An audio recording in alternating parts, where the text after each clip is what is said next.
और चलिए सीधे इंदौर का हम रुख करते हैं। हमारे साथ इस वक्त प्रियांशी जुड़ गई है। जी हाँ, ये वही शख्स है, ये वही युवती है जिसके साथ मोबाइल फोन की एक घटना हुई थी और वाकई में दिल दहला देने वाली ये घटना। उन्हीं से हम समझने की कोशिश करते हैं कि उस वक्त क्या कुछ हुआ था, उसके बाद पुलिस की ओर से क्या कदम उठाए गए। प्रियांशी हमारे साथ इस वक्त जुड़ी हुई है। प्रियांशी, आपको आवाज आ रही है मेरी? हाँ जी मैम, आ रही है। प्रियांशी, आपसे समझना चाहूंगी किस तारीख की घटना है? 30 जून के दिन की ये घटना बताई जा रही है। आप कहाँ उस वक्त जा रही थी? क्या कुछ पूरा घटनाक्रम उस वक्त रहा था? जरा आप हमें विस्तार से बताइए। मैं रोज की तरह अपने घर से क्लिनिक के लिए निकली थी। ऐसे तो मैं रैपिडो करके जाती हूँ, लेकिन मैंने सोचा मैं आज पैदल चले जाती हूँ जी। तो मैं घर के से मैं निकली और मैं बस आनंद ज्वेलर्स के सामने बस पहुँची थी और फ़ोन उठाया मैंने और मैंने बात करी कि हाँ बस मैं पहुंचने वाली हूँ, मैं लगाती हूँ। बस इतनी देर में मेरा फ़ोन छीन के वो लोग ले गए और मैंने ना उनके हाथ पे भी मारा था, लेकिन ना उन्होंने मेरे को इतनी ज़ोर से खींचा कि मैं गिर गई।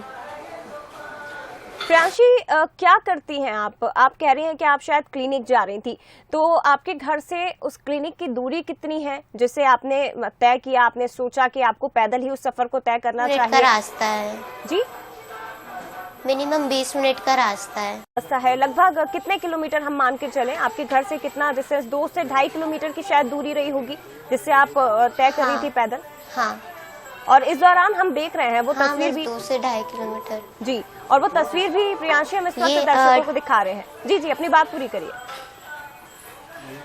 TI मॉल के जस्ट पास में ये जौहरी पैलेस। जी बिल्कुल, और काफी पॉश इलाका माना जाता है प्रियांशी। उसे हम तस्वीरों में देख पा रहे हैं कि आप जब निकल रही हैं तो आसपास काफी भीड़ भाड़ है, लेकिन उसके बावजूद इस तरह की घटना को अंजाम दे दिया गया। मैं साइड में ही चल रही थी। जी जी, मैं साइड में ही चल रही थी। वो लोग पीछे बस 2 सेकंड रुके और बस मेरा फोन लिया और मैंने उनसे इतनी देर में खींचा, उनके हाथ में मारा, इतनी देर में वो मुझसे फोन खींच के ले गए और मैं भी गिर गई साथ में। जी प्रियांशी, जैसे कि हम देख रहे हैं कि शायद ये बाइक सवार बदमाश जो है वो पीछे से आपके आ रहे थे और शायद आपके ऊपर शायद रैकी भी की जा रही हो, ध्यान रखा जा रहा हो, आपको अकेला पाकर इस तरह की घटना को अंजाम दिया। तो क्या जब आप यहाँ से रोजाना अक्सर इस रूट से निकलती हैं तो कभी आपको लगा कि आपका कोई पीछा कर रहा है या आपको कोई फॉलो कर रहा है? इस तरह की कोई चीज आपको याद हो आपके साथ हुई हो? नहीं, ऐसा तो कभी नहीं हुआ, लेकिन उस दिन मेरे को पता नहीं ऐसा लग रहा था कि मेरा फ़ोन है ना, मुझे थोड़ा अजीब सा भी लग रहा था। उस रोज़ मैंने मम्मी को भी बोला था कि मम्मी मेरे को थोड़ा अजीब सा लग रहा है, मैं जा रही हूँ। और बस यूँ करके मैं घर से निकली थी। आप जब घर से निकली प्रियांशी, तो क्या इन बदमाशों को आपने देखा था कि घर के बाहर ये मौजूद हो, या कितनी दूर से आपको फॉलो कर रहे थे, या कुछ आपको याद है? नहीं, ऐसा कुछ भी नहीं। बस मैंने उनको उस वक्त ही देखा था जिसमें से एक पीछे वाला व्हाइट कलर की टी-शर्ट पहना था, फुल स्लीव्स थी, उसने ना रुमाल बांध के रखा था।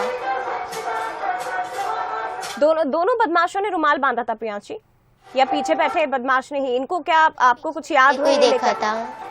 जी जी, नहीं, बस मैंने पीछे वाले को ही देखा था जिसने व्हाइट कलर का रुमाल बांध के रखा था जिसमें ब्लू लाइंस थी। जी।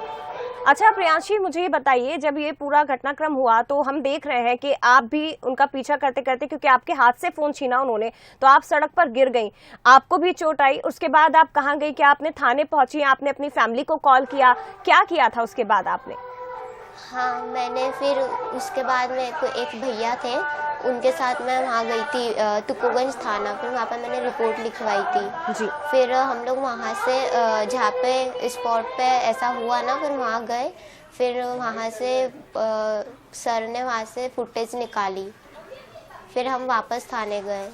फिर मेडिकल चेकअप वगैरह के लिए भी पूछा था, तो मैंने मना कर दिया था क्योंकि मुझे मेरे क्लिनिक जाना था। जी, आपको चोट आई प्रियांशी? जब आप गिरी तो हम देख रहे हैं कि बहुत तेजी से आप लगी है। जी, कहाँ लगी है आपको? हाँ, मुझे लगी है। मेरी कमर में लगी है और हाथ में लगी है और यहाँ हाथ में छिलाया है बस। जी प्रियांशी, हालांकि आपको जानकारी तो मिली गई होगी कि ये जो दोनों बदमाश जिन्होंने इस आपके साथ मोबाइल लूट की घटना को अंजाम दिया, उन्हें पुलिस ने गिरफ्तार कर लिया है। लेकिन जब आप थाने पहुंची तो पुलिस का एक्शन किस तरह का था? तुरंत इस मामले में पुलिस ने एक्शन लिया?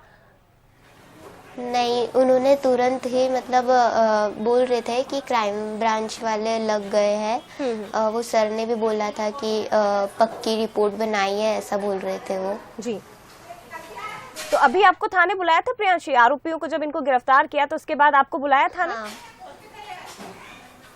मैं खुद गई थी, मुझे पता चला जब मैंने न्यूज में देखा कि वो लोग पकड़े गए, तो मैं खुद कल गई थी मेरा फोन लेने, तो वो उन्होंने मुझे आज फिर बुलाया है, मेरे को आज जाना है।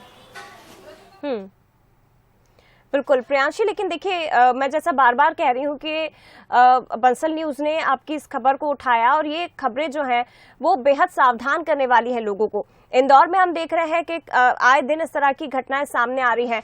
इस घटना के बाद जाहिर तौर पर आपकी मनोस्थिति का हम अंदाजा लगा सकते हैं कि एक डर मन में बैठ जाता है। तो ऐसे में आप क्या कहेंगी इस चीज को लेके? आपके मन में खौफ है? बाहर निकलने से कहीं आपको डर तो नहीं लग रहा है, या अकेले जाने में किसी तरह का डर तो नहीं लग रहा है? मैं तो बस यही कहना चाहूंगी कि अपना फोन पॉकेट में रखे, पर्स में भी ना रखे, क्योंकि पर्स भी छीन के ले जाएंगे वो। अपने पॉकेट में रखिए फोन। जी, यानी कि जी आप ये कहना चाह रही हैं प्रियांशी के आगे से सभी लोग जो आपको देख रहे हैं, सुन रहे हैं, तो जी जो लोग आपको देख रहे हैं, सुन रहे हैं, उन्हें ध्यान रखना होगा कि अगर आप सड़क पर चल रहे हैं पैदल, तो आपको मोबाइल फोन का उपयोग नहीं करना है, इससे बचना है। हाँ, और अगर यदि जरूरी कॉल हो तो आप हेडफोन्स लगा लीजिए। बिल्कुल, आपसे ही समझना चाहूंगी प्रियांशी, क्योंकि ये जो घटना है ये वाकई में हम सभी को डरा कर रखने वाली है। हमने देखा, बार बार मैं यही कह रही हूँ कि हम जो बार बार तस्वीरें देख रहे हैं, किस तरह से आपके हाथ से मोबाइल फोन को खींचा गया, किस तरह से आप गिरी, आपको चोट भी आई, आप कह रही हैं ऐसा, एक डर जाहिर तौर पर मन में हो जाता है। आप खुद ये बात कह रही हैं कि आप रैपिडो का इस्तेमाल करके जाती थी, लेकिन अचानक आपको उसे लगा कि आपको पैदल जाना चाहिए। मन में आपके था ये कि शायद ऐसा ना हो, क्योंकि कई बार हमें ऐसे इंटीमेशन मिल जाते हैं कि शायद कुछ गलत आज ना हो जाए, और वो आपके साथ हुआ।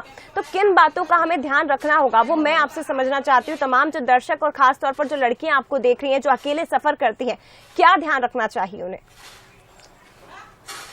मैं तो यही बोलूँगी, फ़ोन पे बात मत करो, क्योंकि बहुत ज़ोर से लगी है मुझे काफ़ी दिनों से, मतलब 2-3 दिन मैं ढंग से, मतलब मैं घर में भी रेस्ट करा मैं कहीं गई भी नहीं, और मतलब मेरे को सोने उठने बैठने में बहुत ज़्यादा दिक्कत हुई है। आप अपना फ़ोन पॉकेट में ही रखना। बिल्कुल प्रियांशी, लेकिन आपके साथ जो हादसा हुआ है उससे सभी ने उसे सबक तो जरूर लिया होगा कि रास्ते में चलते हुए आपको अपनी सावधानी, अपना ध्यान खुद ही रखना होगा। अपने मोबाइल फोन्स पर आप बात ना करें, ये बेहद जरूरी है।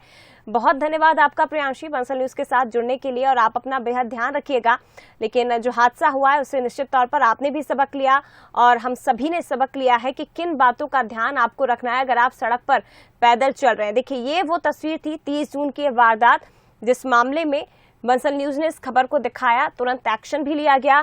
आरोपी अब पुलिस गिरफ्त में हैं, लेकिन ये जो घटनाएं हैं ये कई बड़े सवाल खड़ी करती हैं कि आखिर आम इंसान क्या करे। पैदल चलना भी अब उसके लिए सुरक्षित नहीं है।